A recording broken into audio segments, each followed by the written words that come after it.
예, 반갑습니다. 비가 이렇게 많이 오는데 이렇게 설명에 참석하신 어머님들 정말 감사하고요. 저는 김종필 국어논술학원 초중등 원장을 맡고 있는 김영건입니다. 인사드리겠습니다. 네, 일단 제가 입시 문제를 하나 가져왔습니다. 자, 문제를 보시면 책 두 권을 선택한 후 한 책을 활용하여 다른 책을 비판하시오. 두 권을 선택해서 한 책을 활용해서 다른 책을 비판하라는 질문입니다. 자, 어머니들 잠깐 시간을 드릴 테니까 책 두 권을 한번 생각해 보시겠어요? 자, 두 권을 선정하셔서 한 권으로 다른 한 권을 비판해야 합니다. 자, 한번 여쭤볼게요. 책 두 권 선정하셨나요? 아직 못 하셨습니까? 좋습니다. 혹시 아직 하셨습니까? 하셨습니까? 네, 이 질문을 제가 입시 지도를 할 때 학생들한테 했을 때 나오는 현상과 비슷한 현상이 지금 일어났습니다. 어머님들 잘못이 아니에요. 딱 질문을 하고 자, 책 두 권 못 뽑았니? 하면 이제 그때부터 학생들이 갑자기 밑을 봐요. 갑자기 책을 보기 시작하고 먼 산을 보기 시작합니다. 눈을 마주치고 싶어 하지 않아요. 아직 준비가 안 됐거든요. 왜 학생들이 책 두 권을 선정하지 못할까요? 첫 번째는 두 권이 떠오르는데 이걸 어떻게 비판해야 될지 연결이 안 돼서 그러는 경우가 있습니다. 두 번째 경우는요, 이런 경우도 있어요. 어떤 책 두 권을 선정해야 내가 면접관한테 있어 보일까? 면접관이 어떤 책 두 권을 선정하는 걸 좋아할까? 내 진로는 의사야. 그럼 의학과 관련된 걸 선정해야 될까? 이런 고민들 때문에 선정을 못하는 거죠. 그러니까 이 책 두 권이 일종의 중요한 두 권의 정답이 있다고 생각하는 겁니다. 그러나 이 질문에서는 두 권 뭐가 나와도 상관이 없는 질문이었어요.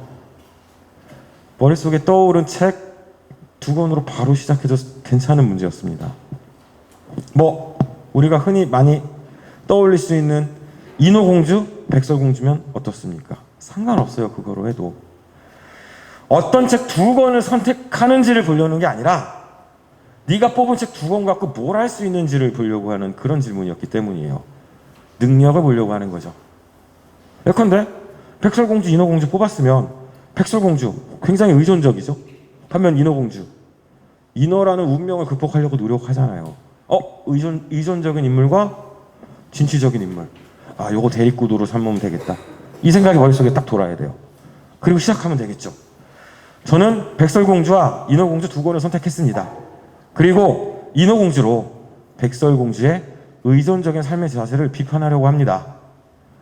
백설공주 이야기 속에서 주인공 백설공주는 어떤 것도 스스로 하지 못합니다. 숲에 버려졌을 때 힘들다고 처음 보는 집에 그냥 들어가서 잡니다. 마침 일곱 난장이가 착했기에 망정이지 만약에 범죄자였다면 백설공주에게는 어떤 일이 일어났을까요? 또 아무 생각 없이 독사과를 먹고 죽을 위기에 빠졌을 때도 길 가던 왕자가 운 좋게 발견해서 백설공주는 살 수 있었습니다. 백설공주의 인생에서 중요한 계기에 백설공주가 한 것은 아무것도 없습니다. 운 좋게 좋은 사람을 만났고 그 사람들에게 의존한 것밖에 없습니다. 반면 인어공주는 어떤가요? 왕자를 사랑하게 됐을 때 인어라는 자기의 운명에 진취적으로 맞섭니다. 자기 목소리까지 희생해가면서요. 비록 인어공주의 마지막은 물거품으로 끝났지만 저는 이 진취적인 자세야말로 삶을 나에게 맞게 또 내 꿈을 향해 살아갈 수 있는 기본적인 태도라고 생각합니다. 만약 저를 뽑아주신다면 이 학교에서도 지금까지 제가 해왔듯이 진취적인 자세로 제 꿈을 이뤄가도록 노력하겠습니다. 자, 어떤 책인가가 중요한 게 아니잖아요. 두 권을 갖고 얼마나 가치 있는 얘기를 하는지가 매우 중요하죠. 자, 또 다른 면접 질문을 한번 볼까요?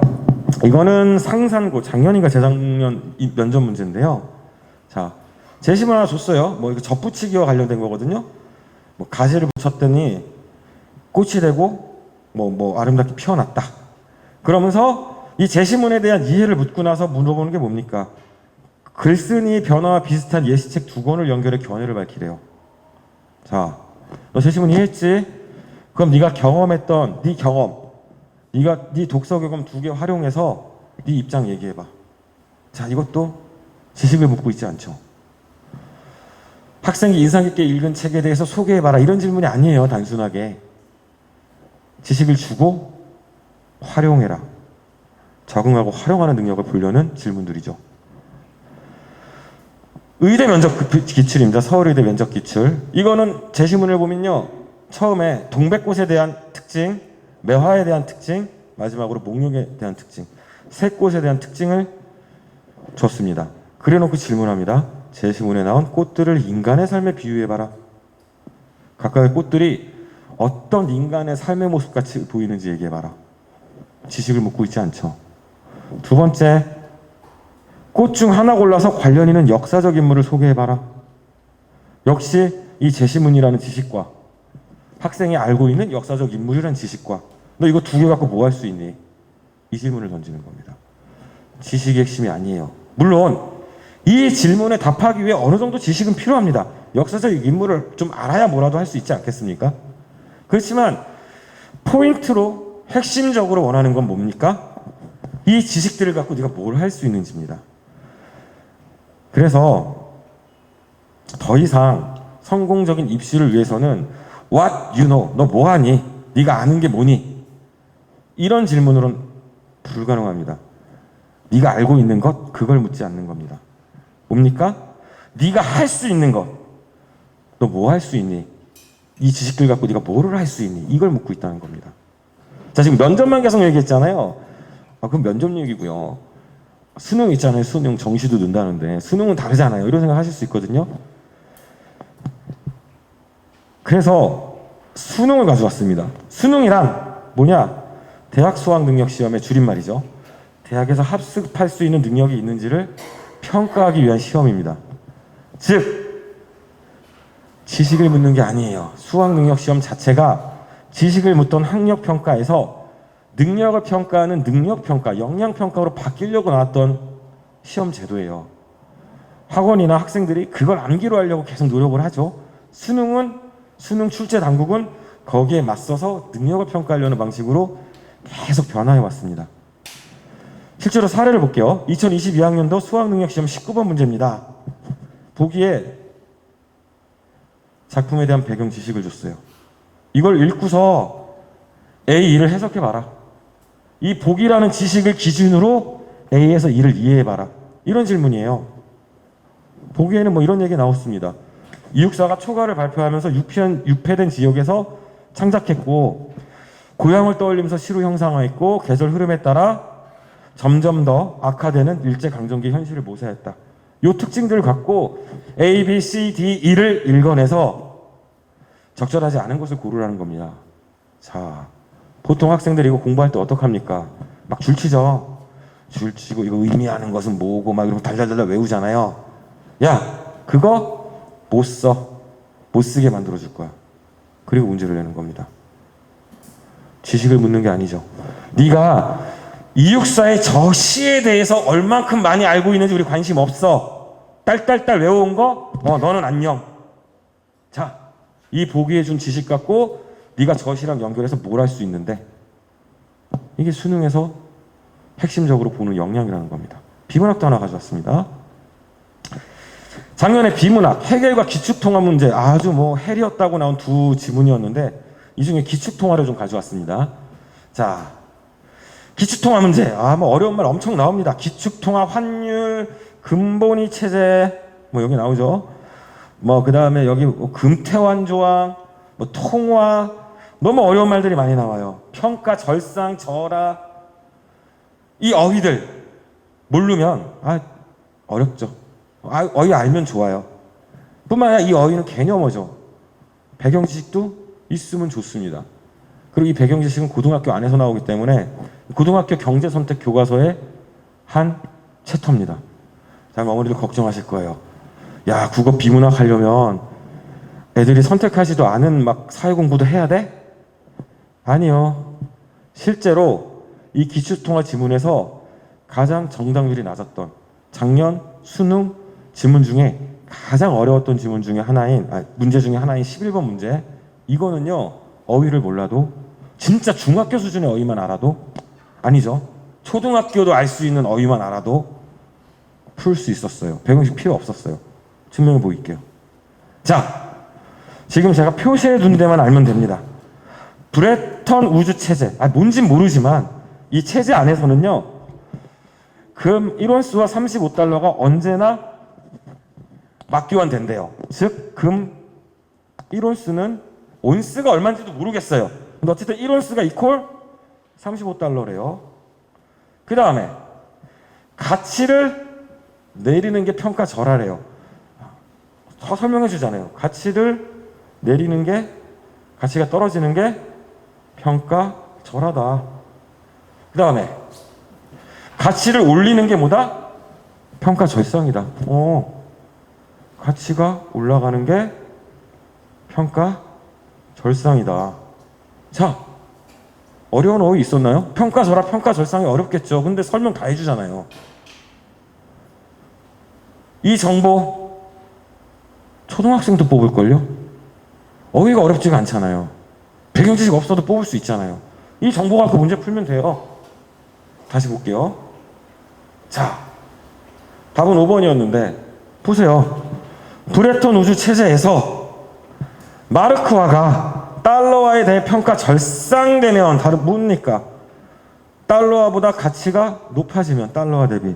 그럼 어떤 일이 벌어져요? 마르크화로 살 수 있는 달러의 양은 늘어나죠. 그러면 살 수 있는 달러의 양이 늘어나면 그만큼 구매할 수 있는 금의 양도 늘어나죠. 그럼 결과적으로 같은 금액에 마르크화로 구입 가능한 금의 양은 감소가 아니죠. 증가한다로 돼야 되겠죠. 이걸 틀렸어요. 22%밖에 못 맞췄습니다. 자, 비문학에서 어휘가 중요하지 않다거나 배경지식이 아예 필요 없다거나 이 말씀을 드리고 싶은 게 아니에요. 보통 비문학 어휘 막 하는데요. 비문학을 통해서 수능 출제 당국이 보고 싶은 건 바로 이 능력입니다. 사고력. 이게 더 핵심적이라는 거예요. 근데 대부분 이 중요한 비밀이라고 할 것도 없어. 대놓고 얘기하는데, 수능 당국에서. 근데 주의 있게 지금 우리가 보고 있지 않았다는 거예요. 얼마나 핵심이 아닌, 물론 어휘 외우는 게 필요 없다는 얘기 다시 강조하지만 아닙니다. 외워야 해요. 근데 핵심을 놓치고 어휘만 외운다고 비문학이 오르냐는 거예요. 그래서 자, 좀 지우면서 정리를 해보겠습니다.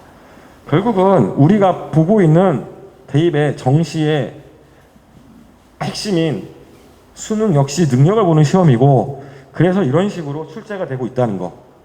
즉, 이 얘기 계속하죠. 수능 국어는 사고력을 측정하는 시험이다. 매번 얘기하잖아요. 생각하는 능력. 그리고 출제본부가 국어는 이해력, 창의적 사고력을 측정하는 문항이 출제된다. 근데 보십시오. 학생들.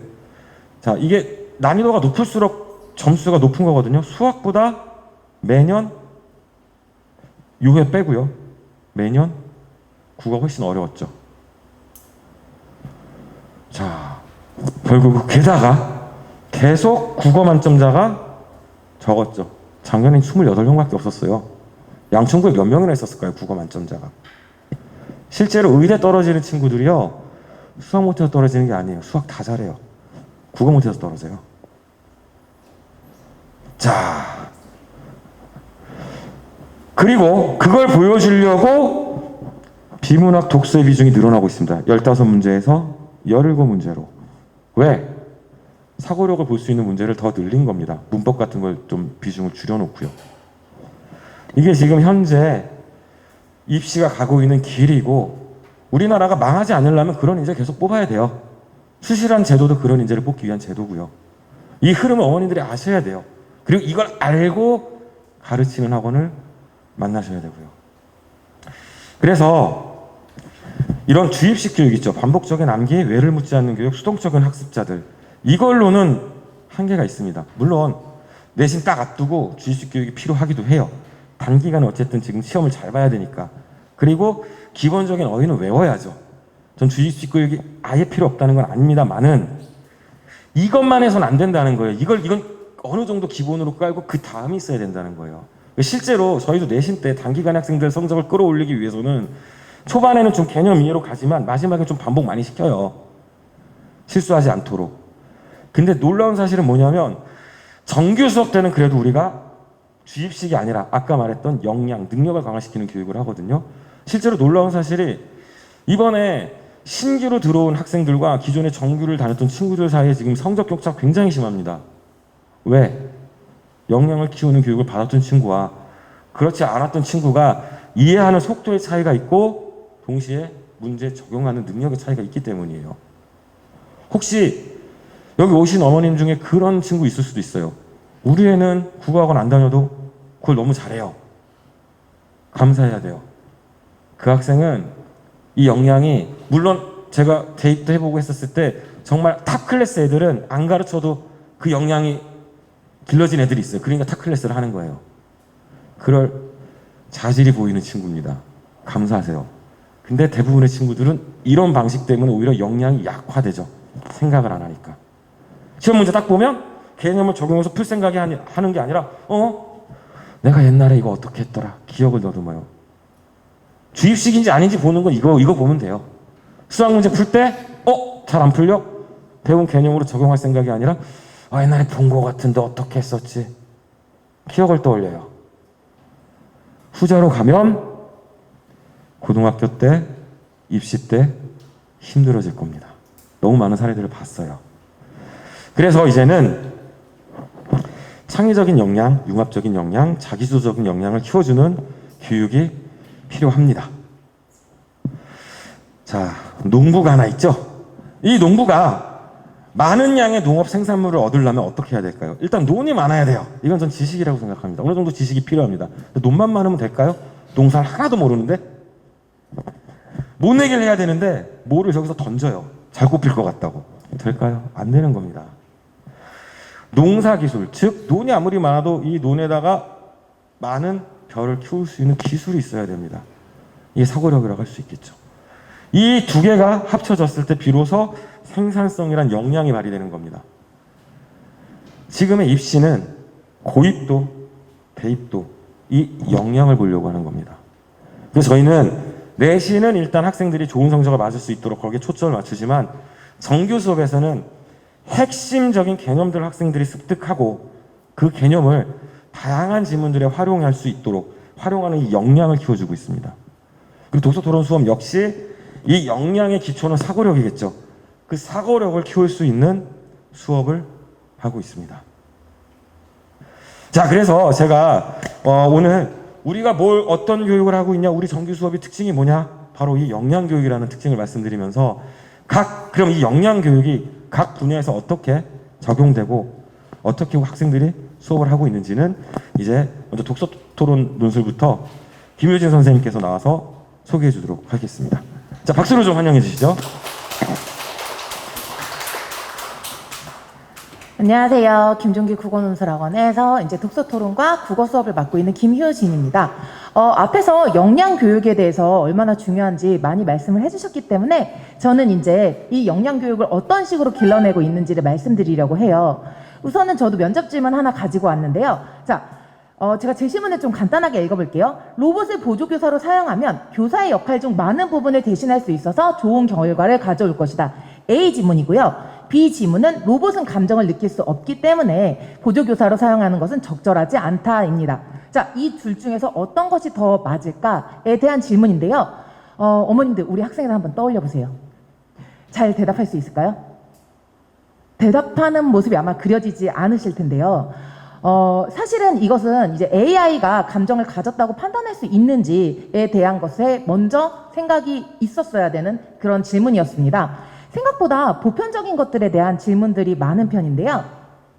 저희 역시 친구들과 함께 이런 보편적인 것들에 대한 질문으로 이야기를 많이 해나갑니다. 저희 토론 주제인데요. AI도 감정이 있는 것으로 간주해야 할까입니다. 자, 그럼 또 한번 떠올려 볼게요. 우리 아이들. 이걸 갖고 얼마나 토론을 잘할 수 있을까?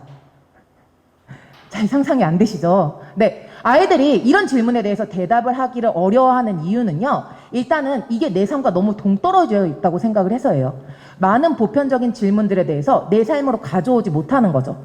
그래서 저희는 첫 번째로 하는 일이 이제 감정을 느낀다는 것을 어떻게 알 수 있을까를 아이들 삶 속으로 가지고 옵니다. 이거는 지금 지문이 8개 정도가 있었어요. 질문이 8개가 있었는데 그 중에서 제가 4개만을 가지고 온 거고요. 첫 번째 질문 한번 제가 읽어볼게요. 어떤 내용이냐면요. 뭉치라는 강아지가 있어요. 집에서 강아지 많이 키우시죠? 네, 이 강아지한테 이렇게 간식을 줬는데 줬다가 탁 뺏은 거예요. 그러니까 강아지가 어떻게 해요? 빵빵 맞짖죠. 멍멍 짖으니까 자, 그러면 이 뭉치는 감정을 느끼고 있는 걸까? 그걸 어떻게 할 수 있을까에 대한 질문입니다. 네, 어머니 혹시 어떻게 생각하실까요? 뭉치는 감정이 있을까요? 있을 것 같아요. 있을 것 같아요. 어떤 이유 때문이죠? 먹으려고 했는데 가져가 버려서 네. 화나는 거를 좀 짖는 걸로 표현한 게 아닐까요? 아, 너무 좋은 대답을 해주셨어요. 맞아요. 일단은 우리가 있다고 생각할 수 있겠죠. 왜냐하면 강아지가 짖는다는 걸로 표현을 했잖아요. 그렇죠? 그래서 우리는 표현을 통해서 얘가 감정을 가졌다고 느낄 수 있어요 라는 대답을 할 수 있습니다. 자, 그러면 이 친구들한테 제가 어떤 질문을 하냐면요. 이 세 번째 질문이에요. 사만다가 스스로 생각하고 느끼는 AI인데 테오도로, 영화 허 아시죠? 그 장면이에요. 테오도로한테 사랑한다고 얘기하고 너를 만나고 싶다고 표현을 했습니다. 자, 이 경우에 AI는 감정이 있는 것으로 간주할 수 있을까요? 라고 질문을 하면 친구들이 갑자기 혼란스러워져요. AI는 감정이 있으면 안 될 것 같아. 어떡하지? 시작이 됩니다. 그래도 감정이 있다고 밀고 나가요. 이제 그런 친구도 있고 그렇지 않은 친구도 있는데 일단 표현을 했으니까 감정이 있다는 걸로 간주하고 싶습니다. 라고 합니다. 그러면 그 다음 질문을 하는 거죠. 주원이가요. 사이코패스예요. 타인의 감정에 공감하지 못해요. 그래서 이 친구가 감정 표현하는 능력이 없어서 이거를 연기로 기가 막히게 배워서 연기로 표현을 하기 시작합니다. 자, 이거는 감정을 가졌다고 우리가 말할 수 있는가에 대한 질문을 다시 하죠. 자, 친구들 막 생각을 하는데 마음속으로는 사람은 감정이 있어야 되는데 내가 분명히 감정이 있다는 거를 알 수 있는 근거로 표현하는 걸 들었거든요. 근데 그 기준을 따라서 얘기를 하면 강아지는 감정이 있어야 되고 AI는 감정이 있어야 되는데 사람은 감정이 없는 게 돼버리는 거예요. 굉장히 혼란스럽죠. 자, 이렇게 해서 우리는 아이들에게 감정이 있다는 것에 대해서 표현하는 것으로 다 과연 받아들일 수 있는 건지, 그걸로 판단을 할 수 있는지, 혹은 다른 무언가가 조금 더 추가가 돼야 되는지, 이것에 대해서 질문을 통해서 차이를 확인하고 그리고 그 안에서 충분히 사고를 하게 만듭니다. 자, 이렇게 해서 아이들의 자기 나름대로 감정이란 무엇인지, 감정이 있다는 걸 어떻게 알 수 있는지에 대한 어떤 자기 주관이 생기고 나면은요, 여기에서 끝나지 않고요. 이거는 저 수업했던 장면인데 생각보다 진짜 열심히 얘기를 하거든요. 네, 그래서 그거를 하고 나면은요, 이제 어떤 거를 갖고 오냐면은요, 튜링 테스트와 중국어방 논증이라고 하는 두 가지 실험이에요. 감정의 유무를 알 수 있는가에 대한 상반된 두 가지 실험이거든요. 이 실험을 통해서 아이들의 주관에 어떤 조금 더 단단한 근거를 만들어주는 거죠. 그래서 어떻게 보면 내가 한번 생각했던 것들에 대해서 전문 용어로 입혀주는 과정, 그리고 조금 더 객관적이고 근거를 들어서 얘기할 수 있게 하는 그런 것입니다. 자, 이렇게 지식을 이해하고 나면은요, 여기에서 끝나는 게 아니라 저희가 다양한 사례를 가지고 옵니다. 식물인간에 대해서는 그럼 어떻게 얘기할 거야? AI에 대해서는 어떻게 얘기할 건데? 이거는 있잖아, 감정이 있다고 간주되는 로봇이거든? 이 영화에 대해서는 뭐라고 얘기할 수 있는데? 라고 지식을 활용하는 능력까지 키워줍니다. 네, 이렇게 하면 이제 우리 아이들 이 다음 토론에서 어떤 토론들이 진행될지 좀 상상이 되시나요? 정말 즐겁게 자기 의견을 얘기하고 굉장히 납득할 수 있을 만한 근거들을 들어서 얘기하기 시작합니다. 네. 그리고 여기에서 끝나지 않고요. 자기가 이렇게 한번 정리된 사고를 글쓰기를 통해서 조금 표현하게 하는데요. 여기 친구가 좀 거칠게 쓰기는 했지만 제가 간단하게 읽어보면은요. 그렇다면 감정은 무엇인가? 나는 감정이란 누군가의 간섭이 있기 전에 모든 사람이라면 저절로 생겨나는 것이라고 생각을 한다. 본인의 기준이 명확하게 있죠. 누군가의 AI 패턴을 입력해 주는 거 안 돼. 원래 있어야 돼. 동시에 또 감정을 느끼고 표현할 수 있어야 된다고 생각한다. 자, 표현까지 해야 된다는 어떤 자기만의 명확한 기준이 생긴 글이라고 볼 수 있겠네요. 자, 그리고 이제 이것에 대한 피드백은요, 저희는요, 문장이나 이런 것들을 다듬기 이전에 어떤 사고력을 조금 확장할 수 있게 도움을 주거든요. 이를테면 이거는 안티고네라는 수업을 했던 글이에요. 안티고네에서는 저희가 다뤘던 게 법실증주의라고 법이 있다면 무조건 그걸 따라야 할까에 대한 이야기였습니다. 이 친구가 여기서 뭐라고 그랬냐면요. 안티고네는 비록 법을 어겼지만 나 자신의 삶을 살기 위해서 선택한 거였으니까 이거는 정말 멋진 삶이다라고 표현을 해주었습니다. 그래서 제가 물어봤어요. 만약에 내 삶을 살기 위해서 법을 어기거나 범죄를 저지른다고 해도 이것은 용납될 수 있는가? 자, 저희는 이렇게 친구들에게 다양하게 사고를 하게 하고 활용을 하게 하고 그리고 그것을 조금 더 확장할 수 있는 도움을 주는 교육을 하고 있고요. 다시 한번 면접 질문 보실게요. 이제 우리 아이들이 어떤 식으로 대답할지 머릿속에 좀 그려지시나요? 저는 이 수업을 듣고 나면 이 친구들이 굉장히 다양한 식으로 대답을 할 수 있을 거고 다양한 얘기들을 근거로 들 수 있을 거라고 생각을 합니다. 또 이렇게 수업을 하고 나면은요, 일단 내재화가 한번 돼서 내 것으로 만든 다음에 전문 용어로 입혔잖아요. 생각보다 굉장히 오래 기억을 해요. 제가 중학교 1학년 때부터 가르쳤던 친구인데 중학교 1학년 때 초기에 진짜 초봄이었던 걸로 기억을 해요. 제가 좀 약간 추웠던 기억이 있거든요. 근데 그때 뭐에 대해서 수업을 했었냐면요, 칸트의 수단과 목적에 대해서 얘기를 한 적이 있었어요. 근데 그 친구가 지금 중2가 돼가지고 1년 반 정도가 지났죠. 막 얼마 전에 저한테 뛰어오는 거예요. 쌤, 저 진짜 뿌듯한 일이 있었어요. 그래서 뭔데? 라고 물어봤더니 자기가 도덕 시간에 선생님이 칸트에 대해서 질문을 했는데 딱 손을 들고 칸트는 인간을 수단으로 대하지 말고 목적으로 대하라고 했습니다 라고 대답을 하고 친구들한테 박수 받고 선생님한테 점수를 받았다는 거예요. 자기 그래서 너무 뿌듯하다는 거예요. 저는 이 친구가 살아가면서 이 칸트의 수단과 목적이라는 이 지식을 굉장히 다양한 방식으로 활용을 하면서 살아갈 수 있을 거라고 생각을 해요. 그리고 굉장히 나이가 들어서까지 기억을 하겠죠. 네, 여기까지가 저희 논술 수업이었고요. 2학년의 경우에는 1학년은 논술 수업을 책 한 권을 읽고 일주일에 2주 수업을 진행합니다. 그런데 2학년의 경우에는요, 여기 보시다시피 비문학의 비중이 점점 늘어나고 있기 때문에 더 이상은 이제 비문학을 놓고 있을 수는 없죠. 이유는 이걸 보시면 아실 것 같은데요. 일단 이게 친구들이 중학교 2학년 교과서에, 그러니까 중학교 2학년 천재박 교과서에 실린 딱 한 편, 1학기 때 실린 딱 한 편의 설명문입니다. 비문학 지문이라고는 요거 하나인데요. 굉장히 단순하죠. 내용은 그냥 녹차 먹으면 피부 미용에 좋고 감기 예방도 되고 그 다음에 부작용에는 뭐 잠을 못 잔다든가 화장실에 너무 자주 가서 약을 잘 배출해냅니다. 요 정도의 글입니다. 근데 우리 아이들, 어머니들 아시다시피 문학과 비문학의 수능에서의 비중이 지금은 5대5로 갔고 점점점 비문학이 늘어나는 추세거든요.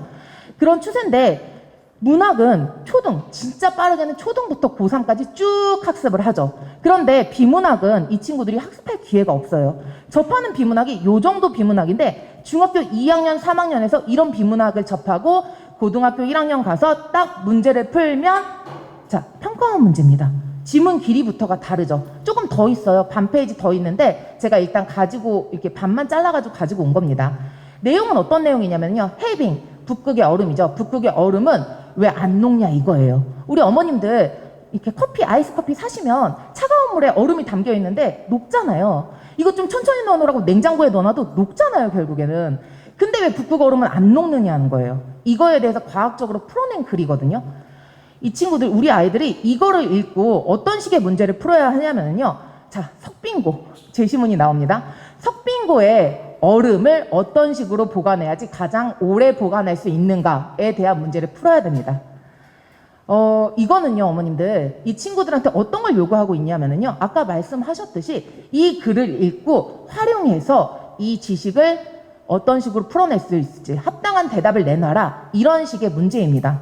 추론 문제인데요. 친구들이 이 글을 다 읽고 나서도 이렇게 막 생각을 하는데 이 글을 읽으면서 머릿속에 잘 그려지지 않으니까 어떤 생각을 하냐면요. 얼음을 이렇게 일렬로 붙여놓으면은 면적이 조금 물에 닿는 면적이 줄어드니까 이게 가장 덜 녹지 않을까? 좀 천천히 녹지 않을까? 이런 생각을 해서 주로 3번을 많이 찍는데요. 사실 여기에서는 친구들이 봐야 되는 글들은 이 첫 번째 이 부분, 여기에서 무슨 내용이 나오냐면요. 열 에너지는 접촉면을 통해서만 전달되고 접촉면이 넓을수록 열 에너지도 많이 전달된다. 그러면 아까 친구들이 일렬로 세운다? 뭐 그럴듯한 것 같아요.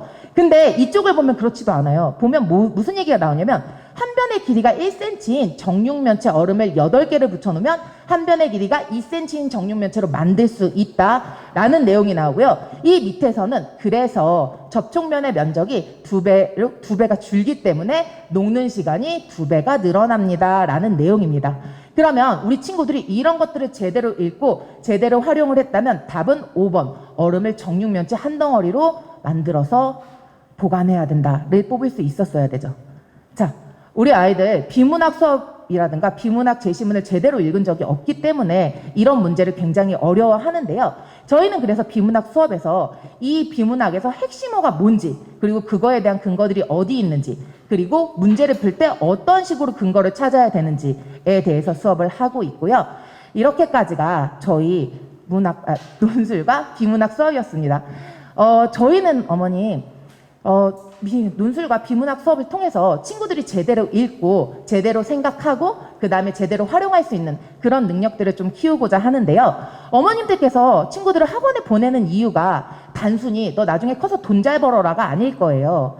아이들이 나중에 자라나서 나만의 세계에서 살게 됐을 때 그 안에서 얼마든지 자유롭게 살 수 있는 그런 것들을 만들어주고 싶으신 거잖아요. 그렇죠? 저희 역시 그런 역량을 키워주려고 노력을 하면서 동시에 아이들이 책을 제대로 읽고 제대로 생각하는 능력을 키운다면 이 세계 자체가 훨씬 넓어질 거라고 생각을 합니다. 열심히 하려고 계속 노력을 하는 학원이 되겠고요. 다음에는 저희 국어 수업이 어떤 식으로 진행이 되는지 박하나 선생님께서 설명을 해줄 겁니다. 감사합니다.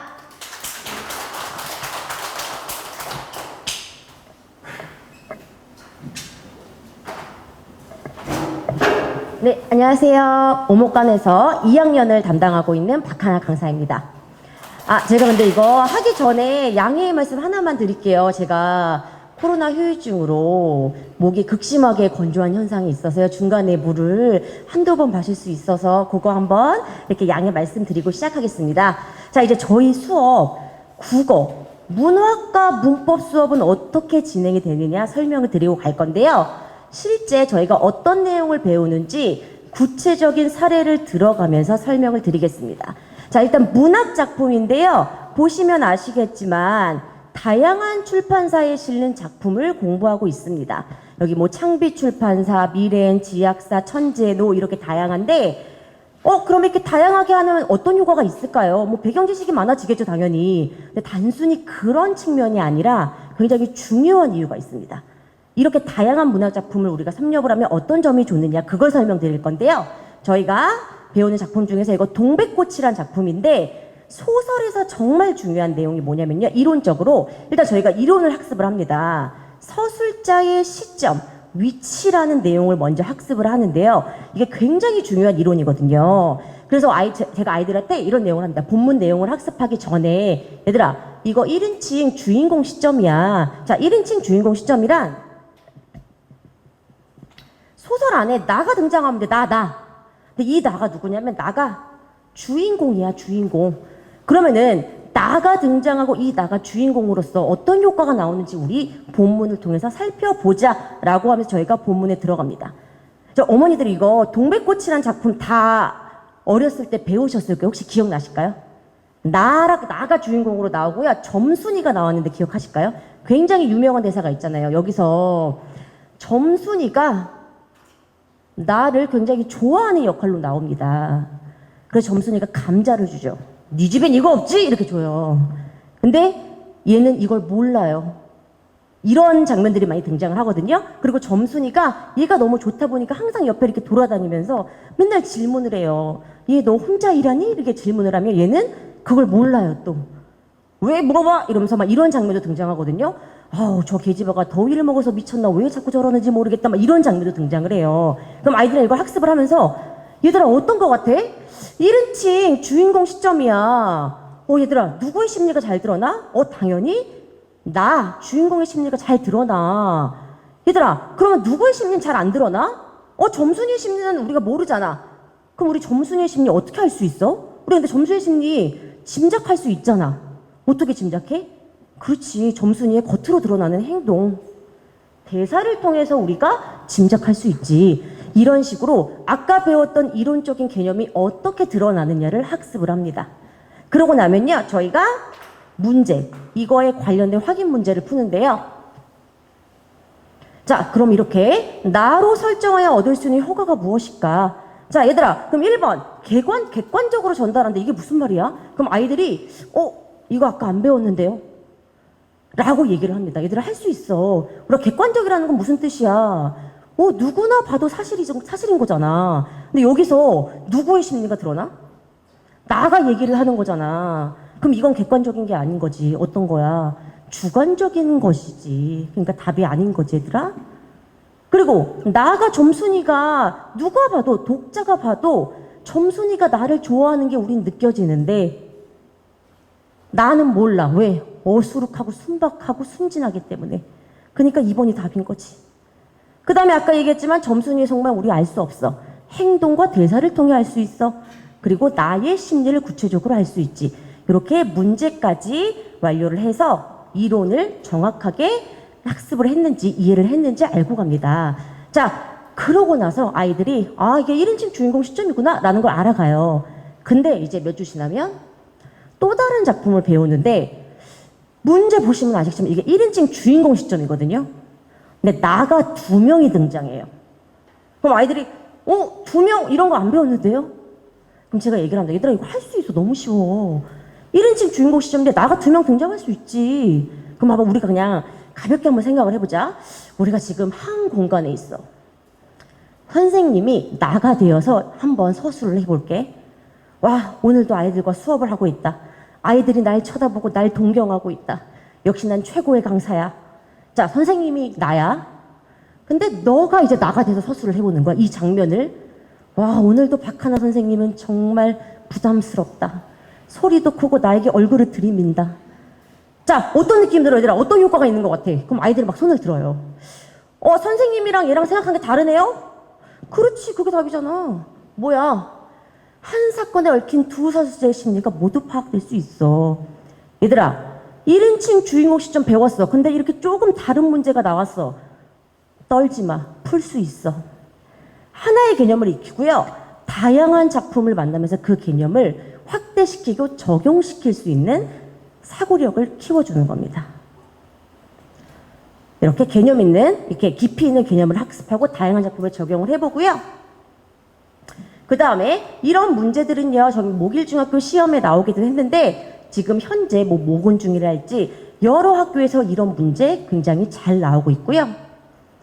근데 중요한 건 뭐냐면요, 이 시점 문제가 쉽게 나오지 않아요. 1인칭 주인공, 1인칭 관찰자 시점의 특징을 골라봐라, 이렇게 절대 최근에 나오지 않습니다. 어떤 식으로 나오냐면 모의고사 형식으로, 수능 형식으로. 그래서 학교 선생님들이 새로운 보기를 만드세요. 전혀 새로운, 처음 보는. 그러면은 우리 수업을 많이 듣지 않는 친구들은 이거 뭐죠? 라고 얘기를 해요. 그럼 얘들아, 겁먹지 마. 할 수 있어. 우리는 이론을 배웠잖아. 자, 이 보기는 뭐냐면요, 학교 선생님이 바꾼 건데요. 나가 등장하긴 하는데 나가 아까 그 남자애가 아니라 점순이로 등장을 합니다. 주인공이 바뀌어요. 근데 우리는 이 이론을 배웠고 여러 작품을 통해서 이런 식으로 확대 적용시킬 수 있다는 거를 배웠기 때문에 이런 문제를 풀 수 있는 능력을 얼마든지 길러주는 겁니다. 이렇게 새로운 보기가 등장을 하고요. 자, 그 다음에 저희가 현대문학도 많이 다루지만 이렇게 고전시가도 많이 다룹니다. 고전시가 사실 이제 고등 부분에 많이 나오는 건데 지금부터 조금씩 이렇게 익숙해 두지 않으면 고등학교 때 아이들이 많이 낯설어하고 힘들어해요. 자, 요 문제 보이시죠? 자, 요건 저희가 이따가 설명드릴 건데 클리닉 시간에 같이 학습하는 내용입니다. 근데 요걸 자세하게 한번 보실게요. 자, 이거는 사설시조예요. 아이들이 수업 시간에 학습한 내용입니다. 그런데 이걸 통해서 저희가 클리닉 때 이런 문제를 풀어요. 이 시조의 물것과 보기의 참새의 태도와 어울리는 성어를 골라라. 그럼 아이들이 여기 처음 온 친구들은 선생님 이거 안 배웠는데요? 근데 전 얘기해요. 너네 할 수 있어. 천천히 읽어봐. 자, 어머니들 한번 골라보시겠어요? 저는 물 한 잔만.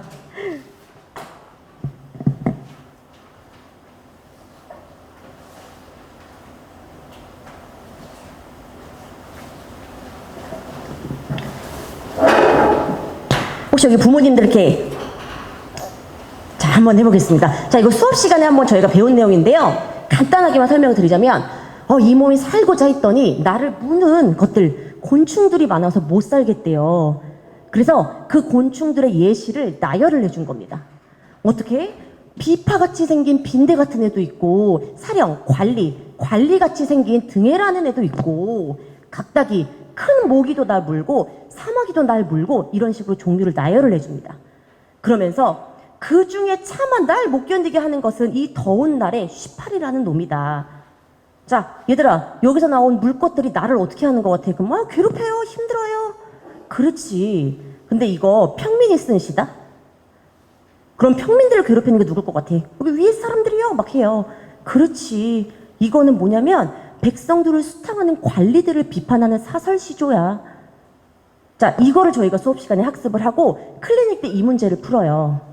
그럼 얘들아 이 내용 알고 있으니까 천천히 해봐. 이거 모르는 한시인데 뭐 한시가 있다 이런 거 몰라도 돼. 자 문제를 한번 볼게 얘들아. 참새의 태도와 가장 어울리는 거 물것과 아까 물것은 백성들을 수탈하는 관리였습니다. 그럼 너네가 잘 봐봐. 참새야 어디서 오가며 넌 나니? 넌 1년 농사는 신경 쓰지도 않네? 근데 늙은 호랍이 홀로 갈고 있어. 근데 넌 밭에 있는 벼며 기장을 다 없애고 있니? 얘들아 이거 몰랐다 이거. 근데 여기서 불쌍한 사람 누구야? 그럼 호랍이요 이래요. 호랍이 괴롭히는 사람 누구야? 참새. 막 참새예요. 그렇지. 그럼 뭐야? 참새랑 아까 물것이랑 다 누구를 괴롭히는 존재 같아? 백성들이지. 그럼 풀 수 있겠지. 근데 또 하나의 난관. 자, 근데 저희가 잠깐만 이렇게 자랑을 하자면요. 저희 학원에서 반년 정도 이상한 아이들은 이거 풀더라고요. 그래서 제가 잠깐 아까 어휘들 이렇게 말씀해 주셨는데 어느 정도 어휘는 암기를 하고 가야 됩니다. 저희가 어휘는 또 어떻게 학습하고 있는지 잠깐 설명을 드리겠습니다. 자, 우리 아이들의 어휘 실력. 아이들 영어 단어는 많이 외우는데 국어는 절대 찾지 않아요. 한글이라고 해서 알 것 같거든요. 자, 우리 아이가 알고 있는 한자성어 사자성어 뭐가 있을까요? 그래도 막 쉬운 거 뭐 다다익선 정도는 알겠지? 그렇지. 내로남불. 얘들아 내가 너네 이거 무슨 뜻인 줄 알아? 그럼 안 돼요. 그럼 또 어떤 남자는 좀 가만히 있어갖고 얘 너 이거 누구야? 이거 알아? 선생님 절 뭘로 보시고 이거 불교에서 쓰는 용어 아닙니까? 내로남불. 저 경악을 금치 못했던. 자, 그 다음에 또 어휘. 아이들이 알고 있는 어휘가 뭐가 있을까요? 우리가 개편하다. 물론 이렇게 뜻을 정확하게 모르고 있어도 뭐 책의 내용을 개편하다, 뭐 조직을 개편하다 이렇게 나올 수 있었는데 선생님 개편해요 이렇게 나오거든요. 정말 편해요 개편해요. 그래서 얘들아 문맥을 살펴봐. 그게 개편한 걸까? 아이들이 국어 어휘를 생각보다 학습을 안 하고 있더라고요. 자, 그래서 저희가 이렇게 어휘장을 나눠드리고요. 매주 수업 시간에 어휘 테스트를 보고 있는데 사자성어, 어휘, 속담까지 테스트를 보고 있습니다. 그런데 12점 이하인 경우는 재시험이에요. 이 재시험은 수업 끝나고 봐요. 저는 그때 아이들의 그 놀라운 능력을 보는데 집에 가기 위한 그 능력 이렇게 열심히 하더라고요. 그래서 이거 왜냐면 통과를 안 시켜주면 집에 못 가요. 그래서 웬만하면 다 통과. 제가 3번까지 재시험 본 친구는 있었는데 이거를 통과해서 집에 가기 위해서는 놀라울 정도의 이런 암기 능력을 보여주고 가더라고요. 그래서 얘들아 진작에 외우지. 그러면은 선생님이 앞에 있어요. 뭔가 쪼는 맛이 나요. 이러면서 이렇게 암기를 하고 집에 가더라고요. 그래서 통과를 해야 보내준다라는 거고요. 그 다음에 요거는 뭐냐면요. 저희가 클리닉 때 이게 숙제인데 이따가 잠깐 보여드리겠지만 그 클리닉 그 주간 김종길이라는 걸 매주 풀어요. 그거는 수업 시간에 배운 내용 플러스 아까 설명했던 비문학 제시문이 반드시 한 개가 들어가 있습니다. 그러면요 분명히 거기서 모르는 단어가 나와요. 그럼 제가 1차적으로 이렇게 질문을 합니다.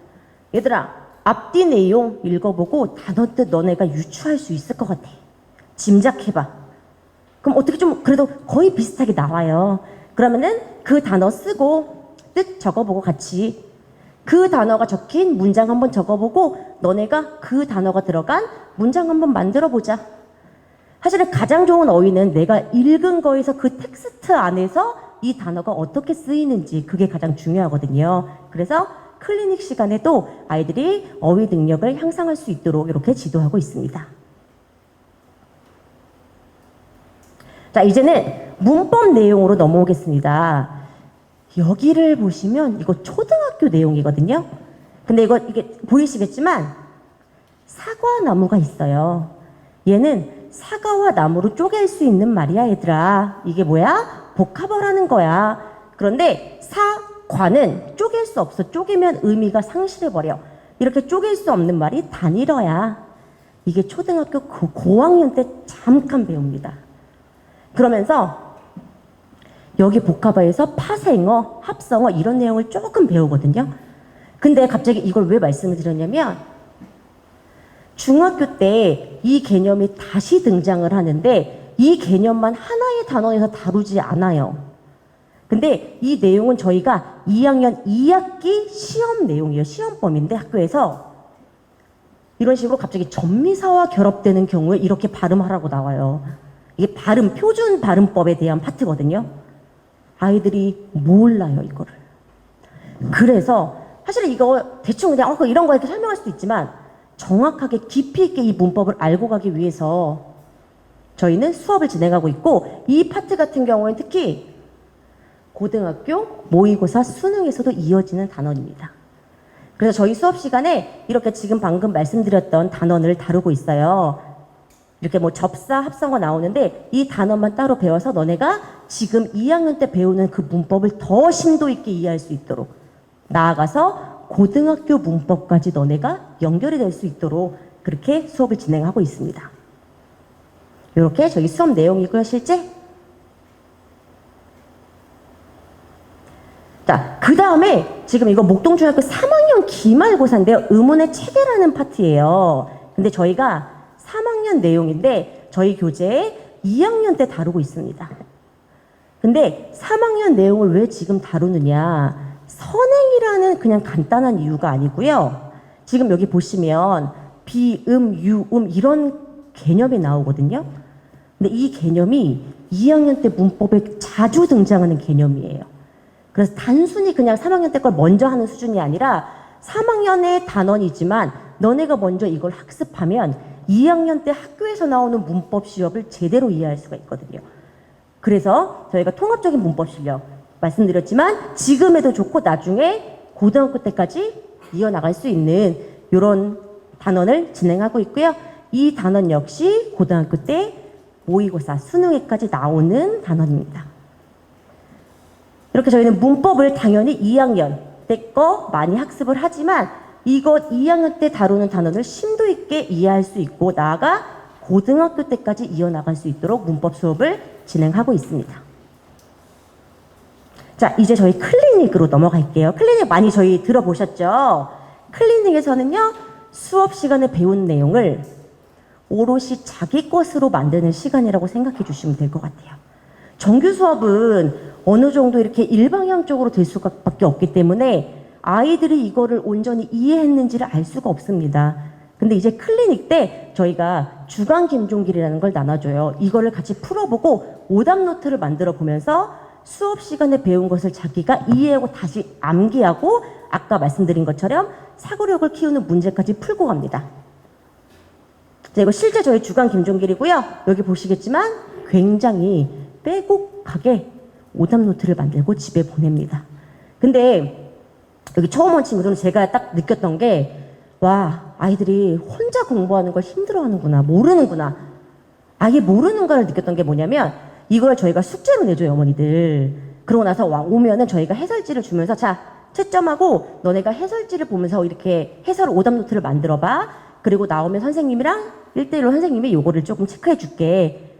그런데 처음 온 친구들은 채점을 하고 틀렸어. 5분 안에 나와요. 틀린 거 저 고쳤다고. 답을 고쳤대요. 그럼 제가 물어봐요. 일단 맞은 문제를 좀 물어봐요. 얘들아, 이거 너 맞았네, 누구?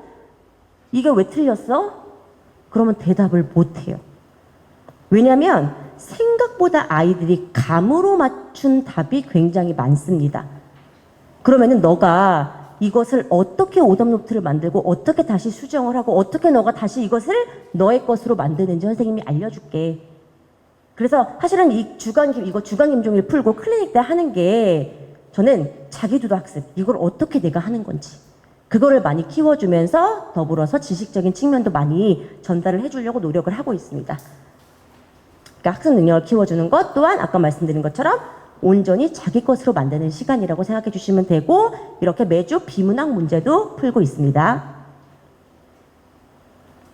자, 이거는요 저희가 주간 김종길 일주일에 한 번 클리닉 때 푸는데 점수가 한 주 정도 지나면 이렇게 저희가 그 입학을 하면은 그 문자로 나가요. 어떻게 여기에 이제 입력해서 들어가는지 우리 아이의 점수를 확인하실 수도 있습니다. 이렇게 자기 점수 들어가 있을 수 있고요.